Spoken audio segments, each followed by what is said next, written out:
யூனுஸ் அலை வாழ்ந்த காலம். முஸ்லிம்கள் ஆசியா நாடுகளுக்கு குடிபெயர்ந்து கொண்டிருக்கும் காலம். கோவா, தென்னிந்தியா, சிலோன் மற்றும் மலாக்காவில் குடியேறினர். கிபி 10 முதல் 12ஆம் நூற்றாண்டு. பேருவளை போன்ற இலங்கையின் மேற்கு கரையோர பகுதிகளுக்கு அரேபியர்கள் வந்து குடியேறினார்கள். பேருவளை என்ற பெயர் பாய்மரம் இறக்கப்படும் இடத்தை குறிக்கும்.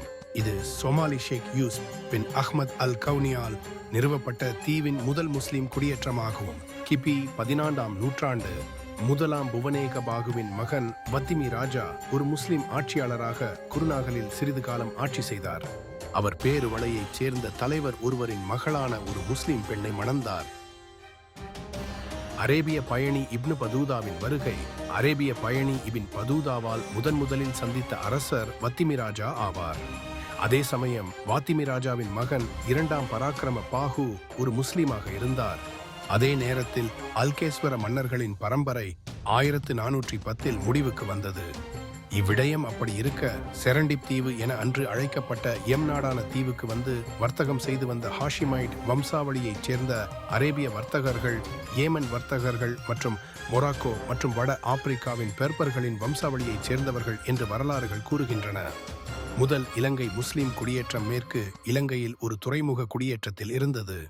அரபு பயணி இப்னு பதுதா 1334இல் தீவிற்கு விஜயம் செய்தது முதல் ஆரம்பமாகின்றது. ஷேக் அப்துல்லா இபின் உமர் பதீப் அல் யமனி ஒரு சிறந்த இஸ்லாமிய அறிஞரும் ஏமனின் ஹத்ரமவுட்டைச் சேர்ந்த சூபியுமாவார். 1858இல் இலங்கை வந்த அவர் இறக்கும் வரை இலங்கை முஸ்லிம்களுக்காக பல பணிகளை செய்தார்.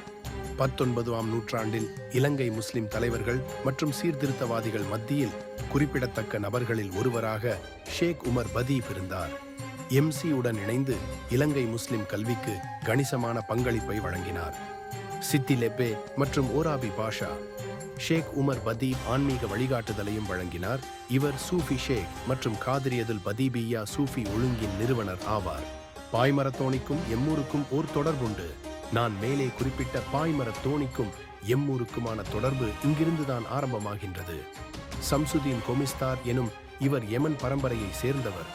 பேருவளையில் வியாபாரத்திற்காக வந்த யமன் அரேபியர்களின் பரம்பரையில் வந்த இவர்கள் கடல் வழியாக வந்து மகோய என்றழைக்கப்படும் பேராற்றின் வழியாக பாய்மரத் தோணியில் அல்லது கட்டுமரத் தோணியில் ஏதோ ஒரு வகையில் வந்து துல்கிரிய தற்போது மாஸ் இருக்கும் இடத்தில் வந்து சேர்ந்ததாக வரலாற்றை கூறும்போது கூறப்படுகின்றது.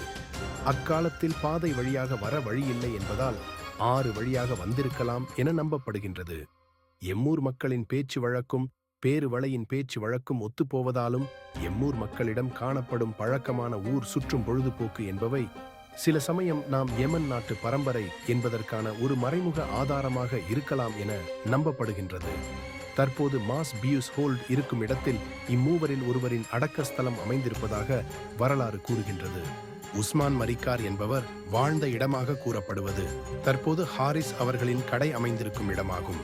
அவ்விடத்திற்கு ஹிஜினாவத்த, தம்பிட்டிய, தம்பிபிடிய, கலஹிட்டியாவ என்ற பெயர்களில் அழைக்கப்பட்ட இடமாகும். சம்சுதீன் கொமிஸ்தார் என்பவரின் மகனின் பெயர் பாபா தம்பி கொஸ்தாப்பல் என்பவராவார். அங்கிருந்துதான் வரலாறு தொடங்குகின்றது.